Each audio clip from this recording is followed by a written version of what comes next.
Bonjour à tous, début de semaine 4 de confinement, c'est certainement long pour vous, je le conçois, ce n'est pas simple.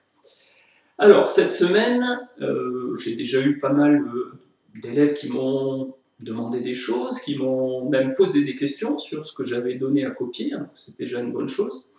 Cette semaine, donc, il faut faire l'activité 3 que vous avez déjà pu un petit peu regarder en amont.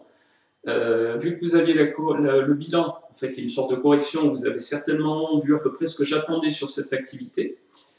Donc le moment n'est plus aux questions, maintenant il faut faire l'activité. Alors, certains élèves l'ont déjà rendu, parce que y en a qui ont du temps, certainement, dans la semaine, qui se sont dit, je m'avance dans mon travail, je la rends à l'avance. Alors je ne les ai pas du tout regardés encore, puisque j'avais une éval en quatrième, je continue de corriger, c'est assez compliqué.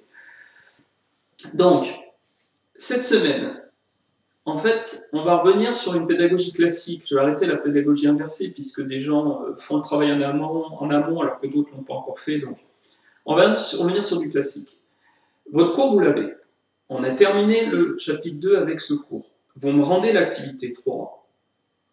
En revanche, je vais faire une sorte de pédagogie différenciée, c'est-à-dire ceux qui ont déjà rendu l'activité 3 et qui veulent valider un peu les connaissances qu'ils ont reçues, savoir pour être sûr s'ils ont bien compris.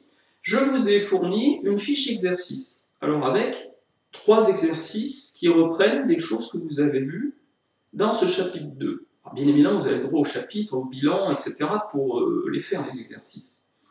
En fait, ça remplacera l'évaluation, parce que c'est trop compliqué de faire une évaluation comme ça en télétravail. J'ai essayé avec les quatrièmes, c'est vraiment infernal. Donc on ne fait pas d'évaluation sur ce chapitre 2. En revanche, ceux qui le souhaitent, ça n'est pas obligatoire, mais enfin je le recommande fortement pour valider vos connaissances et les notions acquises, essayez de faire ces exercices. Donc ça s'adresse en premier à ceux qui ont déjà rendu l'activité 3, puisqu'ils n'ont pas à le faire. Donc ça leur libère du temps dans la semaine.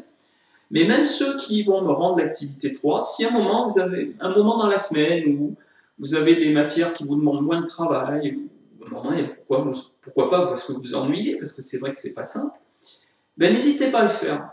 Alors bien évidemment, ça n'est pas à rendre. En revanche, si vous le mettez sous votre dossier travaux SVT, je pourrais toujours y jeter un œil, vous me le signalez par un petit message, et je peux y jeter un œil et voir ce que vous avez fait, et ainsi vous dire si c'est bien, pas bien, perfectible, ce que vous pouviez faire autrement, ou si c'est très bien, pourquoi pas. Voilà, donc cette semaine, vous avez votre travail, vous voyez ce que vous avez à faire. Donc en priorité, l'activité 3, ce qui clôturera le chapitre 2. Et puis, ces petits exercices d'application qui permettent de voir si vous avez bien compris votre leçon du chapitre 2. Ça n'est pas obligatoire, mais c'est conseillé de le faire pour vous. Voilà, je vous souhaite encore bon courage, une bonne semaine. Tenez bon, il reste 2 semaines avant les vacances. Et puis, je vous dis à bientôt.